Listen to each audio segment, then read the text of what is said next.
Bonjour à toutes et à tous et bienvenue dans l'épisode numéro 11 de Meeting. Mon invité du jour pratique un sport de glisse. Il ne glisse ni sur la neige, ni sur la glace, mais il glisse sur l'eau. Et oui, le sportif que j'ai la chance d'interviewer est un kayakiste, spécialiste de la course en ligne. Je pourrais dire qu'il a un palmarès long comme le bras, mais ça serait trop peu. Alors je vais plutôt vous dire qu'il a un palmarès long comme une pagaie. Le sportif que j'ai la chance d'accueillir aujourd'hui se nomme Maxime Beaumont. Salut Maxime, comment tu vas? Salut, salut Lucien, ça va? Nickel. On va commencer tout de suite du coup. Alors, toi, tu es né le 23 avril 1982 à Boulogne-sur-Mer, dans le Tout nord à de la fait. France. Est-ce que tu peux nous parler un peu justement de ton enfance? Est-ce que tu es tout de suite allé vers le kayak ou tu as testé d'autres choses avant? Non, oh, pardon. Moi, non, j'ai pratiqué plusieurs sports avant de venir au kayak. Bon, les sports classiques, football, gymnastique. Gymnastique un peu parce que mon père en faisait étant jeune. En fait, j'ai une grande sœur et elle a pratiqué plusieurs sports et souvent je la suivais Je l'ai su. sans savoir forcément si j'avais envie ou pas, mais juste pour essayer. D'accord. J'ai fait de l'équitation aussi. Et puis en fait, je suis arrivé à l'âge de 9 ans sur le kayak, un petit peu par hasard, avec ma grand-mère qui m'a fait tester sur la plage de Boulogne-sur-Mer. Et bah voilà, ça nous a plu. Je l'ai fait avec un copain. La mère du copain était professeure de PS. Et elle s'est renseignée et à la rentrée suivante, parce que c'était en juillet-août, elle s'est renseignée. Il y avait un club à Boulogne et du coup, c'est comme ça que l'aventure a commencé. Et comme D'accord. l'ambiance était super au sein du club, c'est un club très familial, très convivial, ça nous a plu directement et voilà, on y est resté jusque Ok. maintenant. Alors en fait, ça s'est vraiment fait par hasard, quoi, parce que là, ce que tu me disais, tu avais essentiellement testé des sports terrestres. Et un jour, du coup, sur la plage de Boulogne-sur-Mer, tu as vu un local avec un pote et tu t'es dit, tiens, on va aller voir. Et au final, ça s'est fait comme ça. Alors, c'est à peu près ça, ouais. En fait, la plage de Boulogne, elle est très petite et tout l'été, j'étais confié à ma grand-mère parce que mes parents travaillaient pendant les grandes vacances. Et en fait, ma grand-mère, bah, voilà, elle voyait bien qu'au bout d'un moment, je m'ennuyais un petit peu sur la plage, même si j'étais avec le copain. Bah, voilà, on avait besoin d'une activité autre pour s'épanouir. Et bah, oui, il y avait un local qui était présent sur la plage. Et ma grand-mère s'est dit, tiens, bah, je vais leur payer une petite initiation en kayak pour leur changer, pour occuper leur après-midi. Et oui, c'est comme ça on a commencé, là. Vraiment par hasard. D'accord. Et t'avais 9 ans alors. C'est ça. Ok. C'était déjà le kayak, parce que ça, c'est quand même du coup 29 ans en arrière. Le kayak, c'était déjà populaire un peu. Enfin, il y avait déjà un peu de monde dessus ou c'était un sport encore très très peu connu. Alors, ouais, il y avait des Français qui marchaient, et notamment au niveau local, puisqu'on avait une figure du club, Didier Hoyer, qui était médaillé olympique à Los Angeles, donc en 84. Là, à l'âge de 9 ans, nous sommes en 91. Ouais. Et en 92, donc un an après que j'ai testé le kayak, il a fait une seconde médaille olympique. Et là, au bout de moi, en tant que jeune pratiquant, au bout d'un an de pratique, j'avais des étoiles dans les yeux et je Ouais. pense que ça m'a bien aidé à mettre le pied à l'étrier. Ouais, donc t'as déjà, dès que tu as commencé le kayak, en fait, tu t'es déjà intéressé aux personnes qui étaient déjà au niveau dans ce sport et ça te faisait rêver, quoi.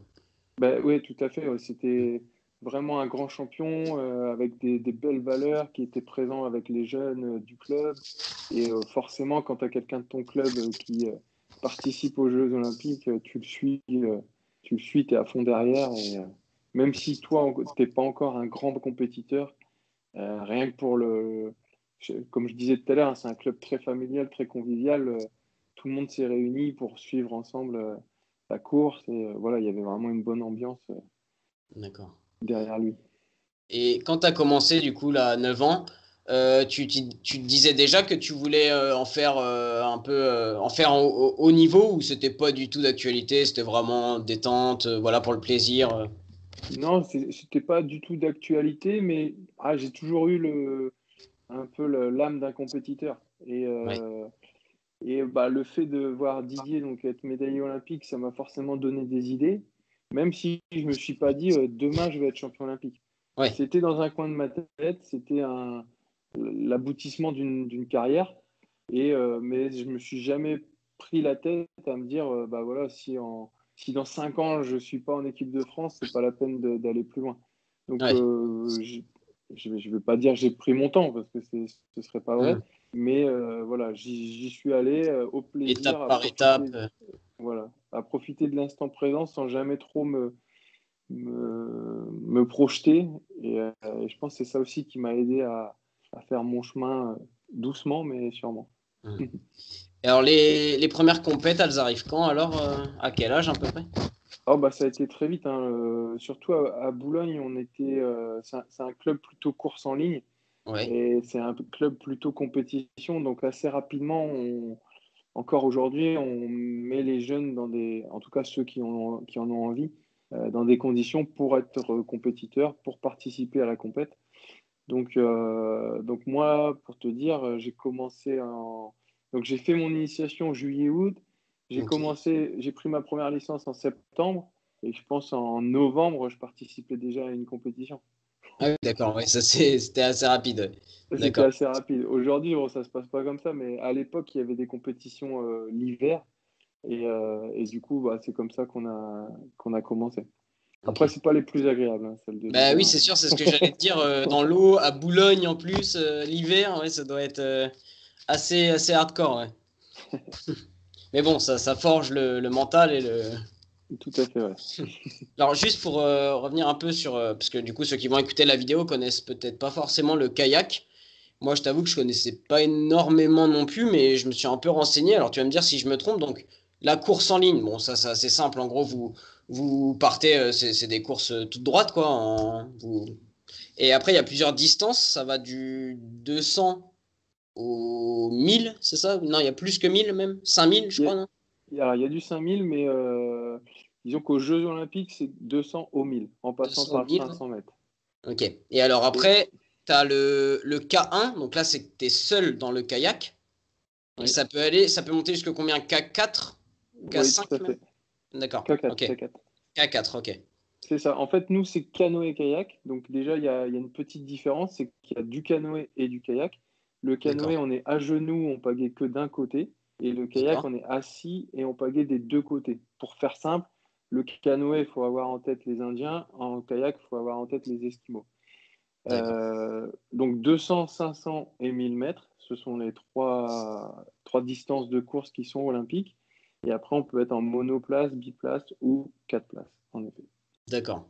Mais toi, t'es plus sur. Toi, c'est sur du kayak. Donc Du moi, je suis K1 kayakiste, 200. exactement. Ok. Et je suis sur le K1 200 mètres. Ouais. Donc Donc là, pour c'est du Tokyo, je sprint. prépare. Oui, tout à fait. C'est 35 secondes de course, Ah oui. 160 coups pagaie minute. Donc ça fait 2 à 3 coups de pagaie par seconde. Donc c'est des cadences de pagage assez élevées. Et on D'accord. est allez, sur 23 km/h. Donc ça paraît Ah oui. peu, mais sur l'eau, à la force Oui, des bah bras, oui. Oui. c'est quand même assez rapide. Et alors, quand tu as commencé le kayak, quand tu faisais tes premières compètes, quand tu es jeune, tu choisis tout de suite un peu une distance de prédilection ou alors on te fait un peu toucher à tout? Non, ouais, quand tu es jeune, tu touches à tout. Déjà, tu touches à tous les milieux, c'est-à-dire la mer, la Ouais. rivière, enfin, l'eau vive ou l'eau calme. Ensuite, tu commences à trouver naturellement ton chemin si tu préfères être kayak ou canoë. Ok. Et par contre, la spécialisation sur la distance, ça vient bien après. En général, c'est quand tu deviens senior, donc c'est quand tu as 19 ans, où là, vraiment, tu as un projet clair et net et où tu te spécialises sur la distance que tu souhaites. Ok. Alors pourquoi toi tu as choisi la course en ligne? C'est cette sensation de glisse qui t'a plu? Alors moi, je vais être franc, Boulogne, c'est plutôt un club de course en ligne. D'accord, ouais. Ça c'est Déjà, fait. sur la rivière, on n'a pas d'eau vive, ou en Hmm. tout cas pas assez pour faire du slalom, par exemple. Ça aurait pu être la mer, Ouais, mais non, je sais pas. En fait, au début, je me suis pas posé la question. J'ai ouais, suivi un c'est peu le venu. mouvement, le groupe. C'était un groupe de course en ligne. Et puis aujourd'hui, je regrette pas. Après, faut savoir aussi que toutes les disciplines du kayak, il y en a une dizaine, Hmm. ne sont pas olympiques. Et Ouais. au niveau des Jeux Olympiques, il n'y en a que deux. Il n'y a que le slalom et la course en ligne. Donc, naturellement, je me suis dirigé vers la course en ligne, je pense. Ouais. Ça s'est Donc, tu fait un avais petit peu déjà comme quand même les jeux assez vite dans un coin de la tête, quoi. ça. Ouais. Ok. On va revenir un peu justement sur ta carrière et ton palmarès, bon, qui est énorme, hein. Donc, j'ai repris un peu année par année. Ça commence vraiment en 2008, où tu fais les championnats d'Europe. Là, c'est en K4 sur 1000 mètres. Donc là, tu es encore quand même sur de la longue distance. Donc là, à cette époque-là, t'étais pas encore vraiment spécialisé encore ou... Non, en fait, si tu veux, avant 2010, il n'y avait pas le 200. Le 200 mètres n'était pas olympique. C'est D'accord, assez récent, enfin récent, maintenant ça fait 10 ans, mais donc avant 2010, il y avait que du 500 et du 1000 mètres. d'accord, Et donc, voilà, ça c'est venu qu'après. Donc, avant, comme il y avait que du 500 et du 1000 mètres, il n'y avait pas vraiment de spécialisation. Comme ok. c'est deux efforts plutôt aérobie, bon, il y en a un beaucoup plus puissant aérobie que l'autre, Mm, mais pour autant, il n'y avait pas de spécialisation. On faisait les mêmes entraînements. ok. Alors justement, là en 2010, tu peux du coup maintenant faire du 15 200 mètres et tu fais septième au championnat d'Europe à Trasovia en Espagne. Trazona, ouais, Trasona, exactement. mais en 1000 Et mètres du coup. en 1000 mètres? D'accord. Bon, Ouais. alors, de toute façon, je vais peut-être avoir des fautes parce que ton palmarès, il est tellement, tellement long que. Alors là, Dans ma après, première sélection équipe de France, ça commence en 2002, en fait. Ah ouais. Ouais. Chez les moins de 23 ans. D'accord, chez les jeunes, ok. Ouais. Et je fais un petit passage éclair en 2003 au championnat du monde senior parce que le 4 places moins de 23 bat les seniors et donc prennent leur place au championnat du monde. Donc je faisais partie de ce bateau-là. 2004, une médaille au championnat d'Europe en moins de 23 ans. Et voilà, après, bon, j'ai enchaîné plusieurs finales mondiales, mais sans véritable résultat. Et jusqu'à là où tu reprends la main, je pense. Donc 2010, c'est sur 1000 et 2011, c'est là où je me spécialise. En fait, ce qui s'est passé, c'est en 2011, pardon, je commence la saison sur le 4 places 1000 mètres. Ça se Ouais. passe pas très bien. La fédération décide de me sortir du 4 places 1000 mètres et on est 2 mois avant les championnats du monde. Et là, je me dis, bon, bah écoute, avec l'entraîneur, on décide de se spécialiser sur 200 mètres. Les 2 derniers mois, on joue le tout pour le tout. Et c'est Ok. là où je commence et où ça marche au final. Ok. Donc c'est en 2011 que tu commences vraiment à te spécialiser Tout sur à le fait. 200. Ok. Et donc après, ces championnats du monde, ils se passent à Szeged, en Hongrie. Oui, Donc tu fais, je te laisse le dire, quatrième. quatrième, voilà. Et Quatrième, tu fais synonyme aussi. de quota olympique. D'accord, ok. Donc ouais, pour l'année d'après à Londres. Exactement. Ok. Cette année-là aussi, tu fais champion de France. Oui, Donc ça, c'est bon, des vrai. titres de champion de France, t'en as, j'ai regardé, t'en as beaucoup, beaucoup. Il y a quand même de la concurrence sur le plateau français en kayak où c'était assez, entre guillemets, simple de gagner ces titres ou t'as quand même à chaque année dû batailler pour aller Non, chercher ces non. titres de champion de France. Il y a eu des années vraiment de bataille où Ouais, on était deux sportifs à jouer des coudes ça se jouait dans le dixième de seconde. Après, il y a eu un petit creux avec un peu moins de confrontation, je dirais. ok. Mais là, ça commence à revenir et c'est bien. Ça remet de la densité et ça fait lever le niveau français. Hmm. Alors, est-ce qu'on peut dire que 2012, c'est une de tes plus belles années en tant que kayakiste? Oui, oui, je pense que c'est quand même une belle année, ouais. Parce que du coup, t'es encore champion de France à Mantes-la-Jolie. Je suis champion de France, oui, tout à fait. Tu fais deuxième au championnat d'Europe à Zagreb. Oui, Et tu es au JO de Londres, donc là, tes premiers Jeux Olympiques, tu fais quatrième. quatrième à 3 centièmes de seconde de la médaille. Ouais. Donc, alors, justement, comment tu as vécu ces Jeux Olympiques? Je parle vraiment dans le côté ta perf individuelle, mais aussi l'univers des Jeux Olympiques, quoi. Quand tu arrives comme ça, tu vois plein d'athlètes. Alors, en fait, moi, je m'y étais préparé. Je Oui, connaissais pas les Jeux Olympiques et quand j'entendais beaucoup de gens en parler, souvent c'était l'atmosphère, tout ce qu'il y avait autour qui perturbait un petit peu et qu'on n'avait pas l'habitude. Donc en fait, j'ai vraiment décidé de discuter avec plein d'Olympiens pour justement qu'ils m'expliquent qu'est-ce qui se passe au jeu, quoi. Et Ouais. du coup, en fait, tout le monde m'a dit, voilà, sur l'eau, c'est la même chose, hein, Oui. c'est 8 ou 9 couloirs, c'est la course, on a l'habitude, on sait faire. Par contre, c'est tout ce qu'il y a autour, c'est les médias, c'est beaucoup de public, c'est la médiatisation en amont, Ouais. c'est le village olympique avec tous les sportifs stars qu'on a l'habitude de voir à la télé et que là, on mange à côté ou voire même on discute avec eux. Donc, c'est toutes ces choses-là. Et du coup, je m'étais préparé mentalement en amont et j'avoue que ça m'a pas trop surpris. D'accord.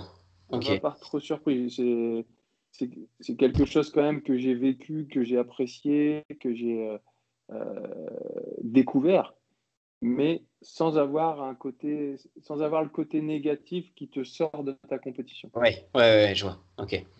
Et alors justement, le fait de faire quatrième à 300e de la troisième place, tu réagis comment sur le moment? T'es quand même content parce que tu fais quand même une grosse performance aux Jeux Olympiques ou alors tu dis merde, putain, je suis vraiment à rien du podium, quoi, une médaille olympique. Bah, sur le moment, je suis content de ma course parce que j'ai tout donné et j'ai pas fait d'erreur, donc j'ai pas de regrets en fait. Ouais. Après, quand je revois Hum. la course, quand je revois comme c'est serré, quand je regarde les temps, bah, voilà, tu réfléchis, tu te dis quand même, j'ai peut-être raté quand même peut-être un Ouais. petit truc là, un petit truc là. Tu pinailles un peu. Hum. Ce qui est sûr, c'est que j'ai à peine passé la ligne. Je me suis dit, non, mais là, je suis quatrième. Mon niveau, c'est quatrième à ça. Ouais. J'y retourne. C'est sûr, j'y retourne. Ouais. J'y retourne et cette fois-ci, j'y vais pour monter d'un cran et aller gagner, en fait. Hum. Donc là, cette année 2012, t'es vraiment un taulier du kayak parce que t'étais numéro un français sur K1 Ouais. 200 mètres. Donc après l'année 2013, alors là sur l'année 2013, tu fais pas champion de France, tu fais deuxième. Ouais. Qui est-ce qui te bat alors Bah, justement, je parlais d'une confrontation avec un gars. Mhm. En fait, c'était d'ailleurs mon équipier de biplace 200 mètres aux Jeux D'accord. Olympiques. En Ok. fait, c'est quelqu'un avec qui il y a toujours eu une émulation. On était deux sprinteurs où, pendant 4 ans, de 2012 enfin, avant même 2012, jusque 2016, on était en confrontation pour gagner. D'accord. Euh, donc voilà, il y avait une vraie rivalité. Il faut savoir que Ok. les championnats de France, c'est une compétition qu'on ne prépare pas forcément parce qu'elle se D'accord. situe au mois de juillet et c'est pas une sélection équipe de France. On a nos sélections équipe de France avril-mai où là on est prêt. Ouais. Et ensuite on a les championnats du monde ou les Jeux olympiques au mois d'août. Ça, c'est Ouais. les deux gros événements qu'on prépare où on est affûté, où on est prêt. Ok. Et au milieu, il y a les championnats de France qui là, bon voilà, on y va, on court, ça fait des points pour le club, ça permet à nous de nous faire une compétition quand même à un bon niveau, mais on y va avec l'état de forme qu'on a quoi. Et D'accord. du Ouais. C'est coup, pas. Ah ouais. Ok. et du coup, c'est pour ça des fois, bah voilà, enfin c'est pas plus grave que ça que Oui. l'un gagne ou l'autre gagne. Enfin, Oui. Dans ta phase de préparation de l'entraînement, ton pic de forme ne doit pas être au championnat de France, quoi. Enfin, pas. exactement. Ok. Donc c'est possible qu'on fasse une semaine difficile ou compliquée avant les championnats de France et qu'on arrive dans un état de fatigue différent. Surtout que D'accord. donc c'était Sébastien Joux. Seb et moi, on s'entraînait pas au même endroit, donc on faisait pas forcément exactement les mêmes contenus, même si ça y ressemblait fort. Voilà. Et puis bon, bah, ça impactait pas la personne de la même manière. Donc c'est aussi pour ça que des fois il y a eu un coup c'était pour moi, un coup c'était pour lui. Voilà, c'était pas. Mais en tout cas, sur cette période-là, on va dire que sur les échéances qui comptaient, je suis resté numéro un français. Ouais. Ok. Et alors cette année-là, là en 2013, tu fais les championnats d'Europe, tu fais troisième, Oui, mais sur K2 200. c'est ça, en biplace avec Sébastien. Ok. Et au championnat du monde, tu fais quatrième en K2 200 Oui, et troisième en K2 500. c'est ça. pourquoi cette année-là, t'as pas fait de K1 200? Alors, nous, notre objectif sur l'Olympiade, c'était le biplace. D'accord? Donc en 2013, 2014, on était parti pour, et même 2015, on était parti pour faire que du biplace. Ok. Et en fait, en 2015, on a changé un petit peu. On s'est dit, on va faire des courses en mono Ouais. pour augmenter le nombre de courses en international. En fait, D'accord. le programme, si tu veux, il est sur 3 jours en Coupe du Monde. Et il y avait un jour et demi biplace et ensuite un jour et demi monoplace. Et donc, D'accord. on s'est dit, bah, comme le biplace sera terminé de toute façon, plutôt que de rien faire pendant le reste de la compétition, autant monter en monoplace et faire des courses. Et Ok. jouer avec la confrontation internationale, voir le niveau qu'on a. Hmm. Et donc, on avait décidé de faire ça en 2015. Et en fait, en faisant ça, bah, on a vu que notre niveau était bon. Sur la première Coupe du Monde, enfin moi je gagne, Seb fait 3. Ouais. Sur la deuxième, Seb n'a pas couru, mais moi je la gagne. Et du coup, là, on s'est dit, bah attends, quand même, on vient de gagner 2 Coupes du Monde. Ça vaut peut-être le coup quand même qu'on aligne le monoplace au championnat du monde. Et Ouais. c'est pour ça qu'en 2015, je cours les championnats du monde en mono et en biplace. Ok. Et t'avais pas peur au début, avant de faire ce choix, que le fait de faire le biplace avant le monoplace, que t'aies une fatigue un peu pour après la Bah, course individuelle? non, parce que justement, l'objectif, et c'était clair, c'était le biplace. Ouais, donc après c'était du bonus, quoi, en fait, dans ta tête au début. C'est ça, c'est ça. Ok, Et même au championnat du monde, c'était dans l'esprit, c'était le biplace la priorité. Et donc, il n'y avait aucun problème avec ça. ok. Donc alors, ces championnats du monde, là, dont tu parles en 2015, c'était à Milan, en Italie. Oui. Et tu fais deuxième sur, En monoplace, en oui. monoplace, et vous faites quatrième en biplace. C'est ça. Ok, donc là, je suppose que c'est une grosse satisfaction, là, cette deuxième place, cette médaille d'argent en Oui, monoplace. oui et non. Très content parce que c'est la première fois que je suis médaillé au championnat du monde en Ouais, monoplace. Mais à la fois très frustrant parce que je pense que dans la pagaie, j'avais la capacité de la gagner, cette course. d'accord. Et j'ai pas voulu prendre trop de risques sur le départ. Et ça m'a valu, je pense, la médaille d'or sur cette course.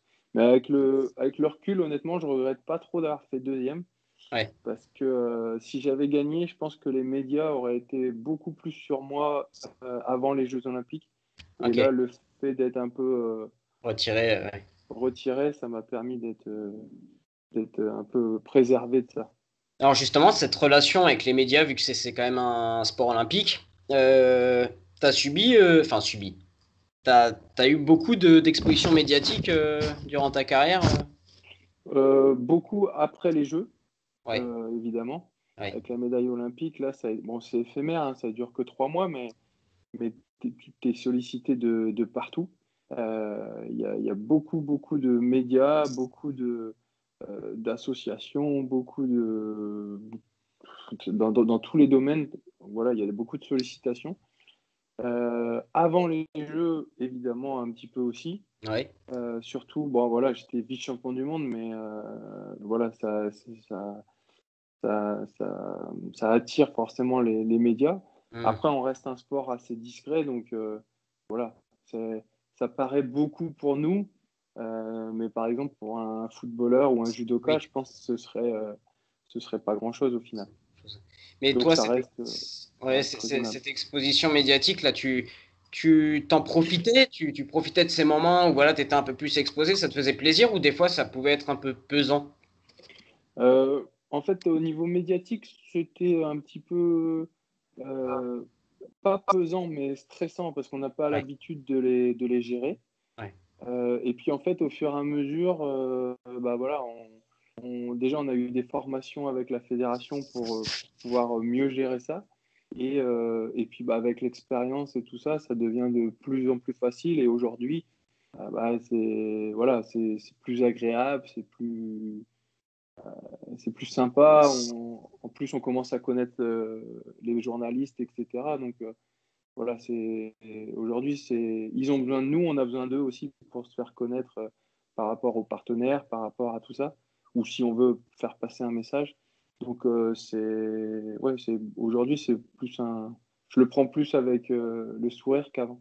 Ouais, ok. Donc alors après 2016, donc année olympique, à Rio. Et Ouais. là, bon, tu as fait quatrième à Londres. Là, tu te dis, cette fois, c'est pour moi. Et tu fais deuxième, donc médaille d'argent sur 15 200 mètres. Là, du coup, est-ce que c'est la meilleure, enfin, ou ton plus beau souvenir de ta carrière? C'est pas forcément la course, Ouais, mais c'est plus le podium où je suis en face de mon fils qui a 1 an et qui me fait coucou comme il peut et avec un petit truc une petite main qui claque là, un truc de supporter bleu blanc rouge. Et ça, ouais, c'est vraiment un super souvenir. ah oui, c'est que du coup, tu as eu un fils l'année d'avant. Ouais, en 2015, ouais. Donc, tu as en plus dû gérer le fait d'être papa. Alors, C'est ça. Bah, en 2015, pour l'anecdote, en fait, comment dire, je pars aux championnats d'Europe et ma femme a accouché pendant les ah, championnats d'Europe. Donc on avait prévu, parce qu'on savait les dates à peu près, et donc j'avais dit à la Fédé, bah, c'est possible que pendant les championnats d'Europe, je doive partir. Et en fait, la veille des courses, coup de fil, et donc là, rapatriement direct, je suis reparti tout de suite. Et on a réussi à changer pour mon coéquipier, donc il a couru les championnats d'Europe en monoplace à la d'accord, ouais. place du biplace. Et voilà, je suis reparti, elle a accouché, et pour autant, 15 jours plus tard, j'étais en Coupe du Monde, et ça a plutôt bien marché. C'est peut-être aussi pour ça que je remportais les Coupes du Monde, je sais pas. Mais en tout cas, non, ça m'a pas. Le fait d'être papa m'a plus donné des ailes que gêné en soi. Même si Est-ce le que, sommeil parfois était un peu difficile. oui. Est-ce que parfois, du coup, ta femme a pu le vivre un peu difficilement, le fait que tu sois sportif de haut niveau et que voilà, c'est un rythme aussi de vie particulier. T'es parti en compétition, tu as beaucoup d'entraînement, il y a plein de choses à gérer aussi, les à côté, tout ça. Est-ce que des fois ça a pu être dur pour elle ou... Ah bah oui, oui, oui, j'imagine bien. Ouais. J'imagine bien parce que bah, déjà pour elle, je pense qu'elle était fatiguée à ce moment-là. Le fait de gérer notre fils quasi tout seul parce que Hum, moi je suis souvent parti. Quand je suis là, bah, évidemment j'ai besoin de sommeil pour pouvoir bien récupérer. Donc la nuit, bon, et puis en plus au début, comme elle allaitait, en fait, je pouvais pas faire grand-chose au final. Donc c'est elle qui a géré pas mal ce début de naissance. hum, Donc ouais, c'était assez compliqué pour elle, je pense. hum. Ok, ok. Donc après cette année olympique, c'est un peu plus compliqué peut-être les championnats du monde en 2017, 2018. Tu fais cinquième, tu fais dixième en 2018. C'est les années après les Olympiades, c'est un peu compliqué de se remettre. Alors en fait, en 2017, je fais quatrième parce qu'il y a eu un contrôle positif. Ok, ah oui, d'accord. Ça, Ok. ça a peut-être pas été mis à jour, mais et donc voilà. Après, bon, ouais, c'était une année post-olympique. Ouais. Mais surtout, sur ces 3 années-là, on a fait des essais de doublage sur d'autres distances. C'est-à-dire que Hmm, en 2017, j'étais dans le K4 500 mètres. En 2018, j'étais dans le K2 1000 mètres. Et en 2019, j'étais également dans le K4 500 mètres. Donc à chaque fois, on faisait des essais oui, pour voir si... parce que l'idée, c'est de sélectionner le plus de personnes possible aux Jeux Olympiques, parce qu'il y a des d'accord. quotas, et donc de sélectionner des bateaux plus longs avec plus de personnes, ça Ok, permet d'avoir plus de personnes aux Jeux. Et étant à ce moment-là le numéro un français sur pas mal de distances, enfin, la fédération m'avait sollicité pour faire partie de ces bateaux-là. Donc, d'accord, par ouais. exemple, en 2017, voilà, il y a eu 2 courses, donc 2 finales, quatrième en monoplace et septième sur le 4 places. En 2018, bah, déjà, je me suis fracturé la cheville en Oui, début d'année. Et ensuite, il y avait d'abord le biplace 1000 mètres et ensuite le monoplace 200 mètres. Et 1000 mètres, c'est 3 minutes 30 d'effort, alors que le 200, c'est 30 secondes. Donc, au niveau préparation, au niveau récupération, c'était pas la même chose. Par contre, sur le cas de 1000 mètres, on a quand même fait 7e, qui était plutôt une bonne perf. Alors, pour toi, ça doit être terrible, vu que tu es un sprinter, tu me disais c'est 35 secondes d'effort, quand tu es aligné sur un 1000, Ouais, c'est 3 minutes 30, ça doit être super dur, quoi. Enfin, je ouais, vois par exemple en c'est athlétisme, un mec qui fait du 200 ou du 400, qu'on lui demande de faire un 5000, ça doit être, voilà, c'est pas du tout les mêmes filières, quoi. Donc, non, c'est assez compliqué. Après, moi, je suis issu de cette filière-là, donc on va dire que j'ai des bons restes. ouais, Chez les sprinters, en plus, chez les sprinters français, on a une préparation, certes, sur de la vitesse, sur du sprint, mais qui est quand même encore tournée vers l'aérobie pour travailler techniquement, etc. Chose que, par exemple, les Canadiens ou les Suédois ne font pas du tout. Eux, ouais, ils ont plutôt des jeunes générations qui sont issues du sprint et qui bossent sprint, sprint, sprint, sprint, sprint. ouais, Mais d'ailleurs, ça paye en fin de course. Je veux dire, eux, ils sont capables de partir très, très vite. Mais souvent, moi, j'ai des fins de course très rapides. ouais. Et c'est souvent en fin de course que je les passe au final. Donc, bon, je ne sais pas quelle est la méthode la mieux. En tout cas, c'est celle-là que nous, Français, on a plutôt pris. Et du coup, c'est dans ce sens-là où ça me permet de jouer un petit peu aussi sur des distances un peu plus longues. Ok. Alors, en 2019, tu fais des Jeux européens à Minsk, en Biélorussie. Tout à fait. Et là, c'est la première fois que tu termines premier dans un championnat international, en fait. Ouais, sur un championnat de référence. Ouais. Parce que j'avais déjà gagné des Coupes du Monde, mais par contre, jamais des grands championnats comme championnat d'Europe, championnat du monde ou Jeux. Et du coup, ouais, là, c'est la Marseillaise, c'est un événement assez sympa à Ouais, vivre. en plus, ça a été diffusé sur l'équipe 21, je crois, sur Ouais, tout à fait, ouais. ces Jeux européens. Ouais. Ok, donc ouais, ça doit être un super souvenir, ça. Ouais. Ouais, c'est un super souvenir, ouais, tout à fait. Et tu fais aussi premier au championnat d'Europe cette année-là. En fait, le championnat d'Europe et les Jeux européens étaient une seule et même C'était les deux compétition. dans le même. Ouais. Alors, pourquoi ils auraient pu faire deux championnats? C'est juste qu'ils ont choisi de. Non, bah, la fédération européenne a décidé de pas, ouais, a estimé que faire un championnat d'Europe en plus, Ouais, c'était c'était pas trop peut-être. nécessaire. Et au championnat du monde, tu fais quatrième et donc Oui. tu valides ton billet pour les Jeux Olympiques. Ouais, Donc, je valide le bateau. le bateau? Ouais, c'est-à-dire il y aura un bateau français aux Jeux Olympiques sur le K1 200 mètres. Ok, À oui. savoir si c'est moi dedans, ça se décidera en mai. Ah oui, d'accord. C'est pas. Quand tu as Non, fait ta quatrième place, tu sais que du coup, il y a un bateau pour les Jeux, mais tu sais pas encore si c'est toi qui va y être. c'est ça. Alors que tu as fait quand même premier aux Jeux européens, tout ça, tu t'es pas encore Ah, sûr de. Ah ouais. non, non. Et comment ça se décide ça après? Bah C'est la ça, Fédé? il y a des sélections nationales au mois de mai prochain et D'accord. un circuit Coupe du Monde. Et donc sur ces courses-là, on va dire de référence par rapport à la sélection olympique, euh, il y aura sélection ou pas. D'accord. Donc, de toute façon, après, en 2020, l'année 2020 démarre, mais il y a le Covid, donc confinement. Donc, bah, pour toi, ça doit être super compliqué parce que pendant le confinement, t'as pas pu, le premier confinement, t'as pas pu être sur le bateau, je suppose. Oui, tout à fait. Donc, j'ai regardé un peu justement sur les réseaux, sur Insta. T'as fait quelques vidéos assez drôles pendant le confinement. J'ai vu que t'avais J'ai beaucoup d'humour, essayé. notamment une vidéo avec une tondeuse un peu Un peu possédée. folle.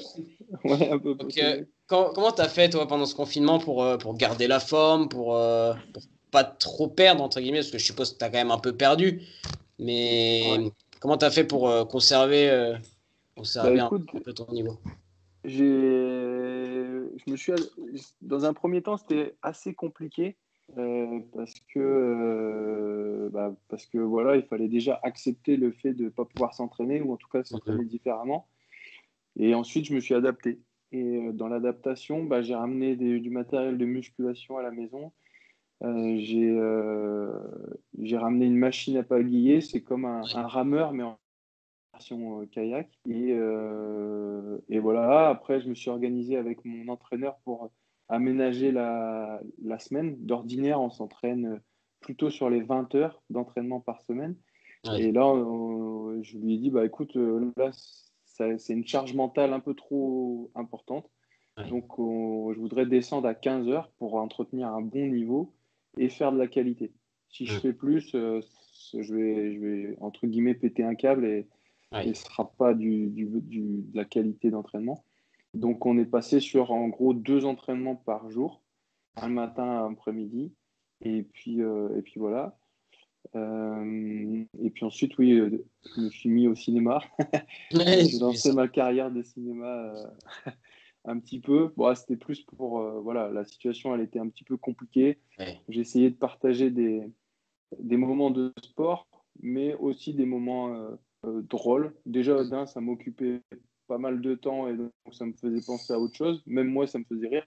Et le fait de faire rire aussi d'autres personnes, voilà, je trouvais ça sympa en cette période un petit peu difficile. Après, justement, après ce confinement, ben, tu as quand même refait des compétitions, les championnats de France où tu fais premier. Ouais. Ah, Alors, j'ai eu une petite période un peu compliquée parce que 15 jours après le déconfinement, enfin le premier déconfinement, j'ai fait une chute en vélo et je me oui. suis. Alors ça, j'ai vu l'image sur ton Instagram où la photo où tu venais d'acheter le vélo, où tu dis super et tout, et la photo juste après où tu as le bras comme ça et tu dis bon bah, peut C'est pas être ça. bon partout. Donc C'est oui, ça. En cette gros, blessure, le ça a samedi, dû j'ai eu être le compliqué. vélo, Oui. le dimanche, j'étais blessé. Ouais. C'était une grosse chute du coup. Ouais, rupture des ligaments de l'épaule. Ah ouais. Donc c'est combien de temps Donc, ça? j'ai pris 3 semaines d'immobilisation complète avec une sorte de cale.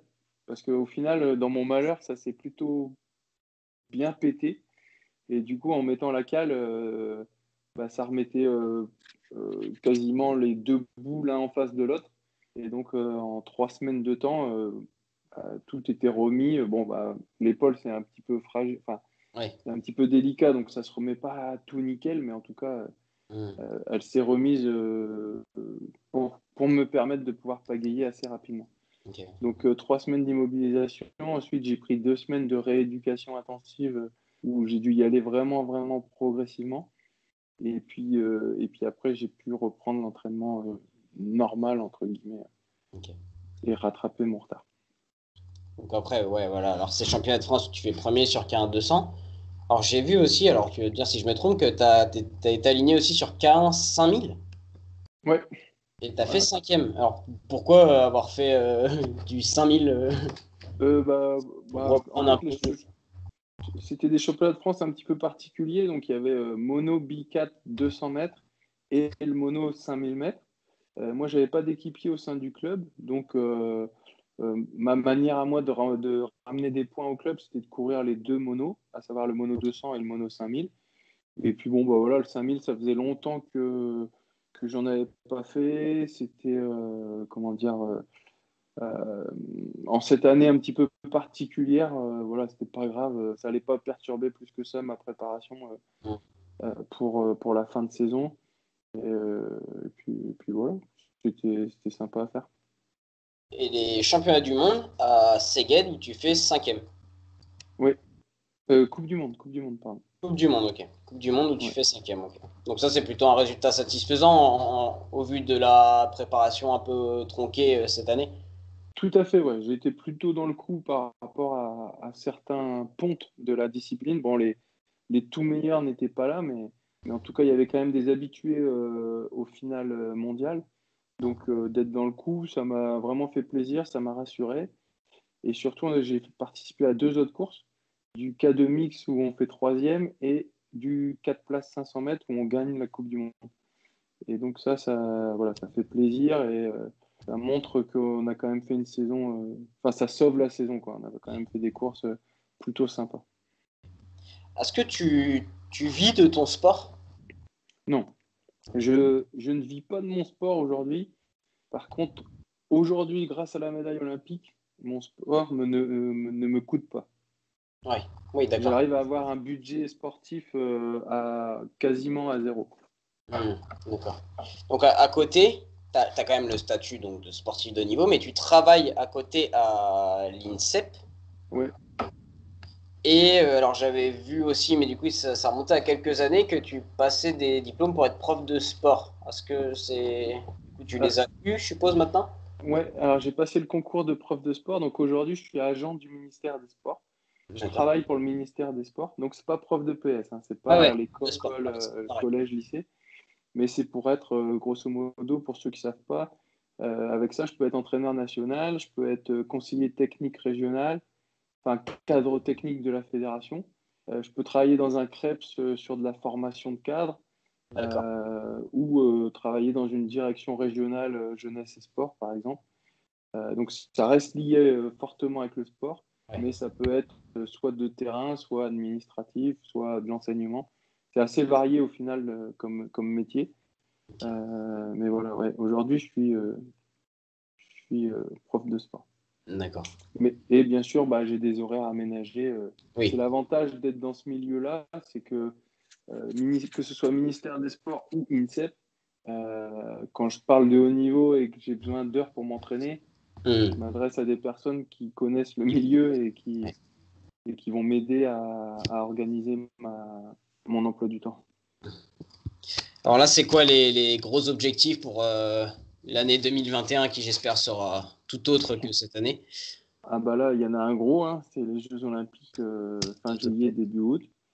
Et puis, entre-temps, bah, il y aura forcément les sélections nationales pour se sélectionner aux Jeux. Et puis, au milieu de tout ça, bah, quelques Coupes du Monde, un championnat d'Europe, peut-être un championnat du monde après les Jeux, mais ça, on verra à ce moment-là. D'accord. Et voilà. Donc c'est vraiment les jeux quand même, hein, là. Oui, c'est les Jeux, le point d'orgue Et, de la saison. et au jeu, c'est médaille d'or. C'est l'objectif, ouais, C'est l'objectif, médaille d'or sur K1 200. tout à fait. Ok. Bon, on espère en tout cas. On croise les doigts. Merci. Alors, donc avant de finir cette interview, on va juste passer aux questions insolites pour Oula, détendre un peu l'atmosphère. Alors, si tu devais me dire une musique ou un groupe. une musique ou un groupe eh ben, je te dirais Gonna Fly Now. Ok, ok, ok. Alors, un film ou une série. Un film ou une série le film, je te dirais Braveheart. Ok, je connais pas, mais. Ok, ok. Alors, un plat. En plus, j'ai vu que tu avais un régime alimentaire pas super strict, tu disais. Non, je suis pas le Alors, meilleur au niveau alimentation. Je vais dire spaghetti bolognaise. ah, ça va, ça va, ça va. Ça va, ouais. J'ai eu pire dans les interviews, j'ai eu pire. J'ai eu des sportifs un peu plus. Alors, une destination de vacances. Maldives. Ah, ok. T'as déjà eu l'occasion d'y aller ou c'est Non, un. non, Non? non. Mais c'est un endroit que j'aimerais bien visiter. Ok. Alors, une autre passion si possible, que le sport. Ah, là, La comédie, bon, ça, ok, mais. euh, Ou quelque chose dans le sport, hein, c'est pas grave si vraiment tu trouves pas. non, bah, à part le sport en général, une autre passion, je dirais, non, je sais pas. Joker, allez. Joker. Une inspiration ou un modèle? Moi, bon, il a arrêté sa carrière, mais c'était Ladji Doucouré, Ouais, le hurdler. le, le hurdler, ouais, tout à fait. Ok. Et notamment au Championnat du Monde, il avait perdu sa finale alors qu'il jouait une magnifique deuxième place Ouais. et il rate la dernière haie. Bon, il finit dernier ou avant-dernier. Mais quand il avait été interviewé, on lui dit mais pourquoi t'as pas assuré la deuxième place? Et il répond bah, moi je suis pas là pour faire deuxième en fait, je voulais Hmm. gagner. Et donc il a pris tous les risques pour gagner et malheureusement ça passe pas. Mais cette phrase elle m'est vraiment restée ancrée C'est dans une la phrase tête. que tu pourrais dire, ça, tu penses, toi? Ouais, je pense, ouais. Ouais. Ok. Allez, pour terminer, si tu devais dire deux mots pour te caractériser. Simple, généreux. Ok. Super. Bah écoute, Maxime, merci beaucoup pour cette interview et j'espère en tout cas que cette année 2021 sera pleine de médailles pour toi et surtout la plus belle des médailles au JO de Tokyo. Avec plaisir. J'espère. Et puis, je te remercie beaucoup pour ton interview, ta bonne humeur, et je te souhaite une bonne continuation. Ben, merci à toi. Salut Maxime. Salut!